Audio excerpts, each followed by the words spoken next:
What's up, everyone? Adam Gelman here, a new video.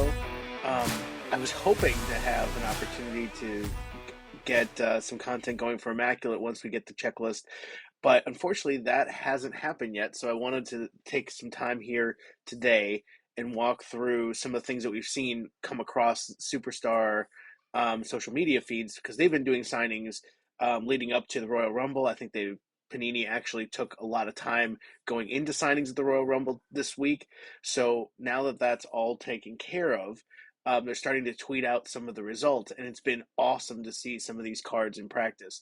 Like, Immaculate has always been one of those products that I think has been as consistently well designed as any product Panini's ever made. And if you go back through my website and a bunch of the other stuff, like, I've never been a fan of anything Panini has really done, save a couple of different aspects of National Treasures and Flawless and so on and so forth.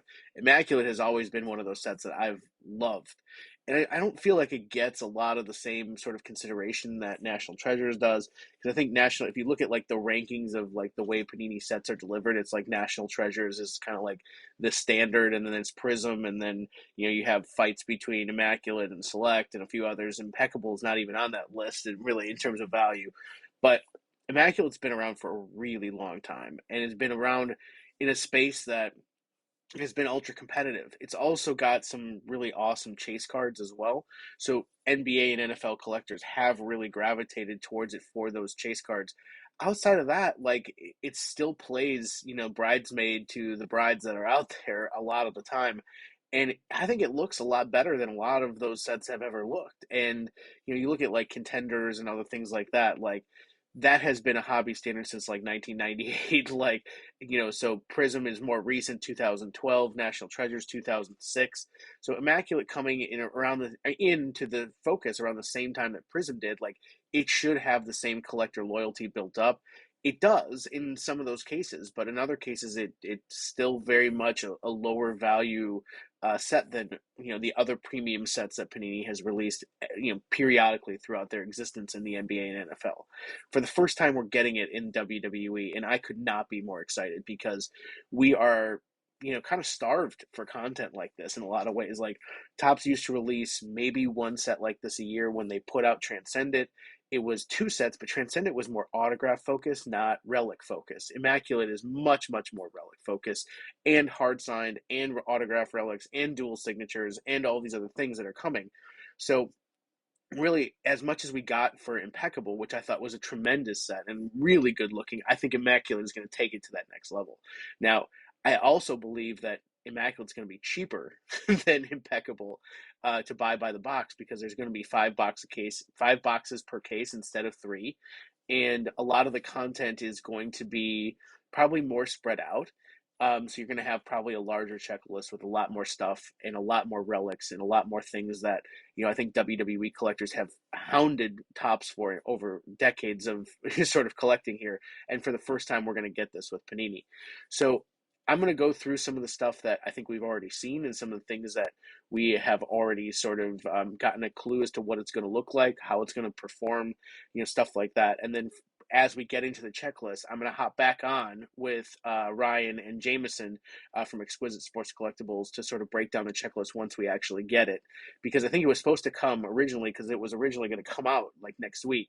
But because the product's been pushed back a week, we haven't seen as much of the checklist, but we have started to see some of these other things come through. So stay tuned for that other video. We're going to hop on as soon as that is live and sort of break it down. But I wanted to sort of go through at least the beginning part of this, where we've already seen some of the stuff from the superstars that exist. So excited to share this, because again, this is one of my favorite sets that Panini makes, and I think this is kind of the exclamation point on the end of the card here, because I think the next set after this is probably going to be Prism again for 2023, and way to go out with a bang, right? All right, let's talk about the main focus of Immaculate, which I have a feeling is going to be these jumbo patch autographs. And we've seen in the signings that they've done with Bobby Lashley, Alexa Bliss, The Miz, and a few others, like, this is really going to be the prime attraction here. These jumbo patch autographs are on card. They look to have some amazing relics as we go down the parallel spectrum. So, like, as you start to see what Immaculate is all about, normally these cards are rookies, and normally these cards are big rookies that go for, pretty substantial amounts of money. Now they're not going to be national treasures money, where in football those will go for six figures sometimes.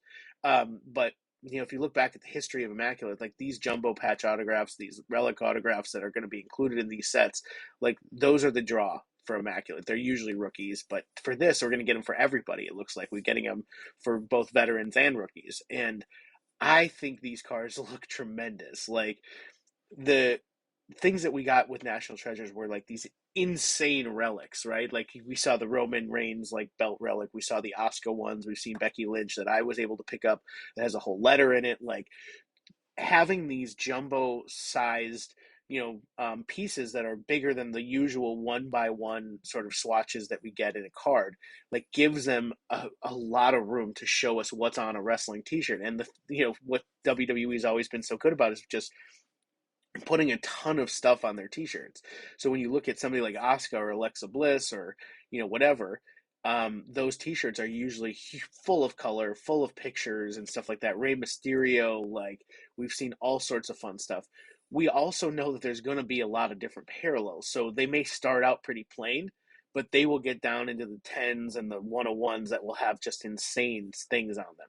And I think from what we've seen in National Treasures, that's a draw in itself. Like the National Treasures cards that are out of 10 in the Chronicles set have driven huge value on the secondary market. And if we look at these being on card, so they're not stickers like National Treasures are in the Chronicles, they're on card, they're top names, they're going to be a lot of fun to collect.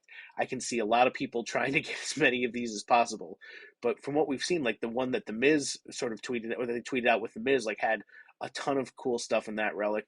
We're going to see these as a huge draw for not only their historical value, but just because wrestling collectors really haven't been exposed to these in a lot of different ways. So they're going to look like statement pieces right off the bat.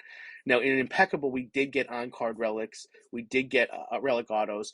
We did get some really crazy patches, but they were small. The Immaculate ones are like this big. So like as you hold up the card, they're going to display like statement pieces, which I think wrestling collectors gravitate towards. I've always said that if something is rare, of a desirable person in wrestling, like all bets are off. Like you can see like people just crawling over each other to bid on these cards.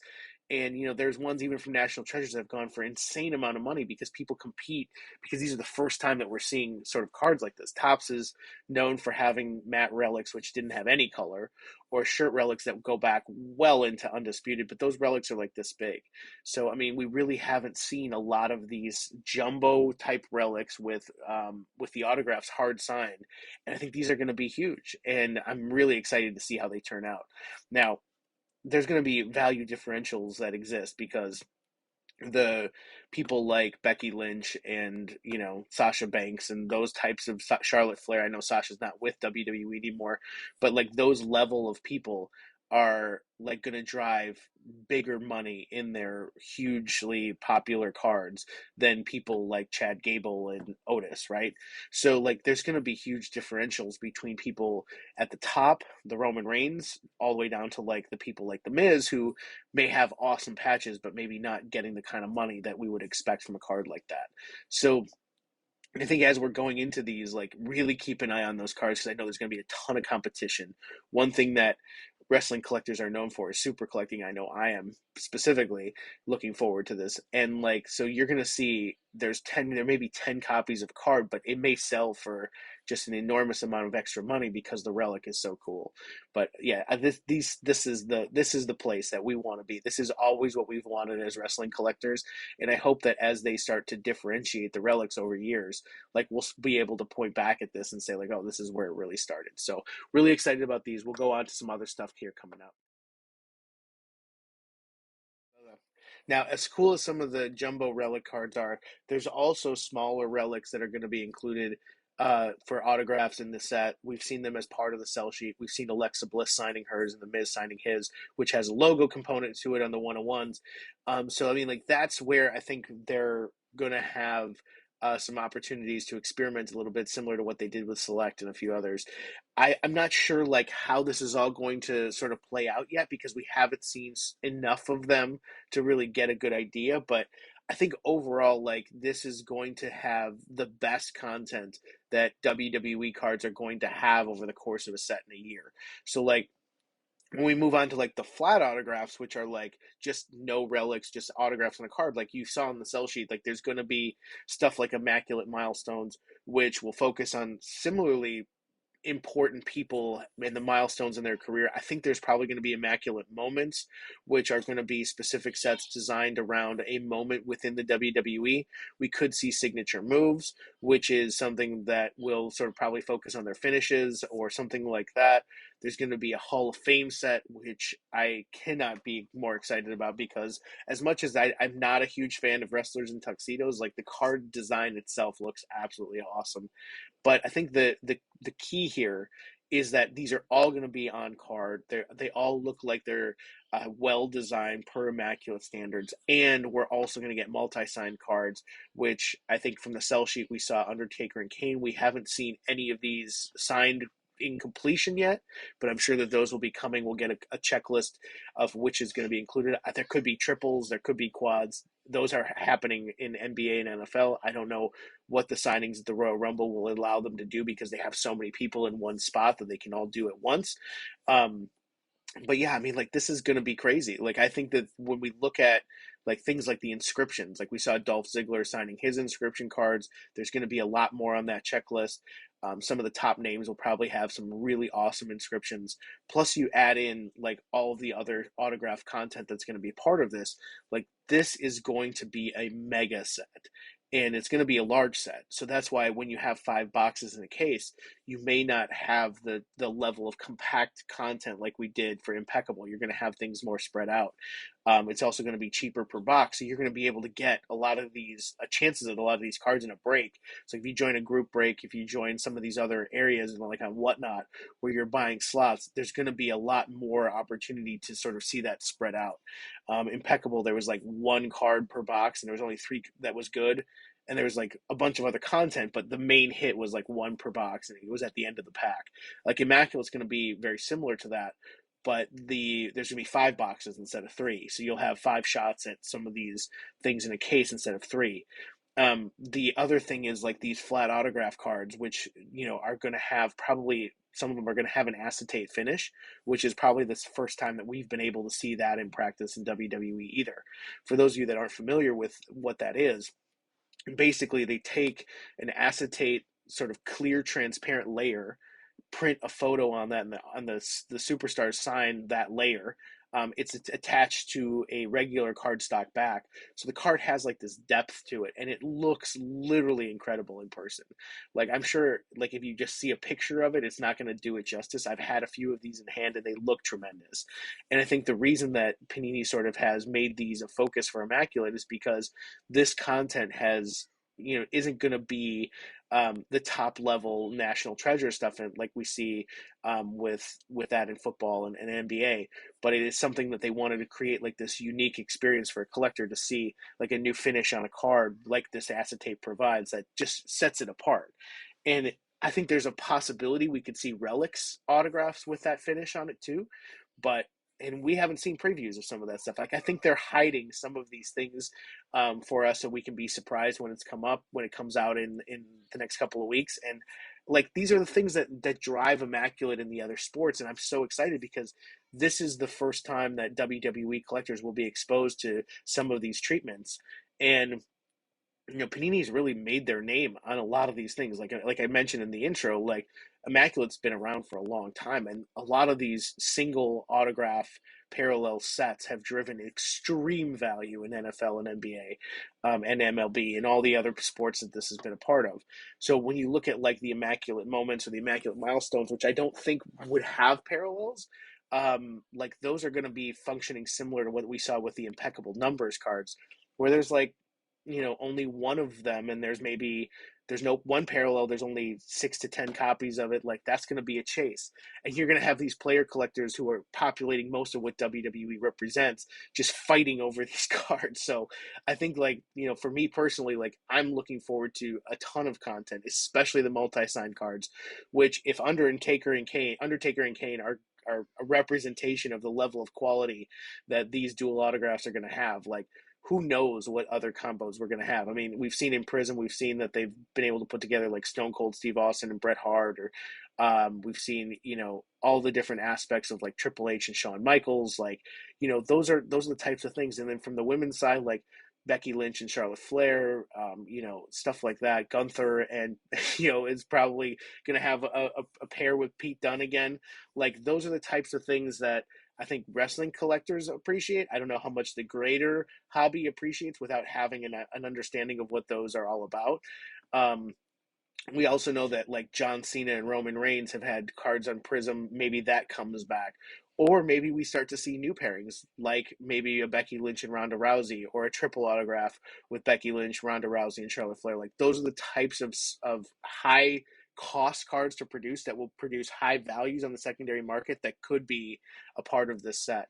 Maybe we get our first DX card where you have Triple H, Shawn Michaels, X Pac, and Road Dogg, or something like that, because those guys have all had autographs in recent sets. Maybe you have something like Triple H and Seth Rollins, or you have Seth Rollins and Roman Reigns. Like, those are the types of combos that I would be expecting in a set like this that we haven't had before.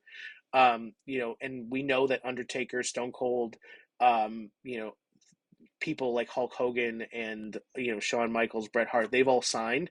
Bill Goldberg, all of those guys are coming to sets like this, because they have been available in the past, and Panini doesn't keep stops in just because it's another, like, they don't look at it from a set of like, oh, we've put 100 Stone Cold Steve Austin autographs in Impeccable, we can't include them in Immaculate. Like, they don't look at it like that. This is going to have the biggest names, so I'm really excited about this. I think the flat autographs are going to do extremely well across all the different sets that they're a part of. There could be an absolute ton of these cards.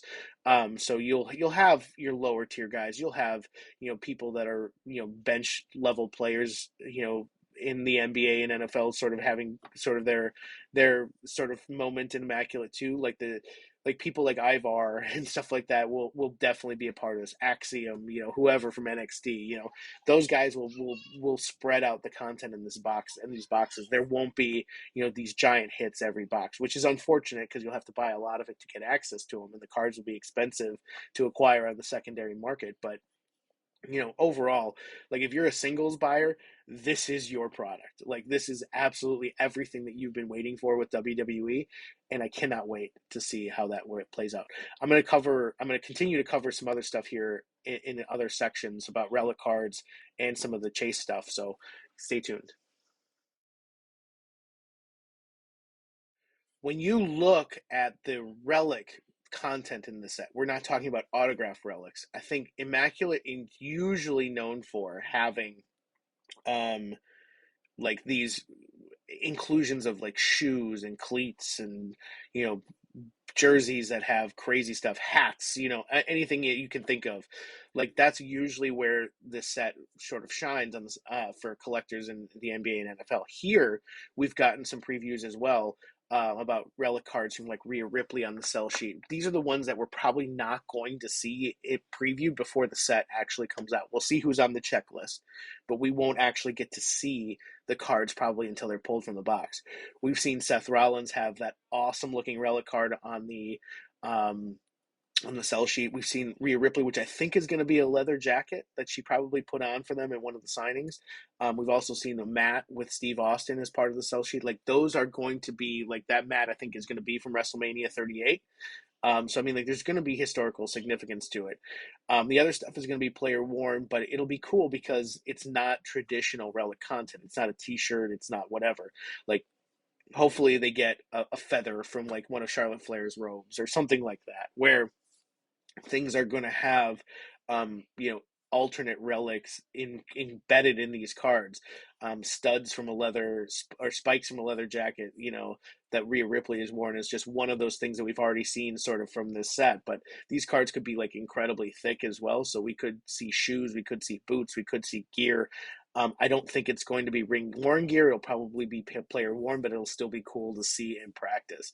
So a lot of these relics in the past, they've been shirts, they've been matte relics that people have gotten really tired of. I think this is going to be our first experience to see some alternate sort of stuff, maybe turnbuckles, maybe some ropes, like things like that. Immaculate is known for having like crazy relic included.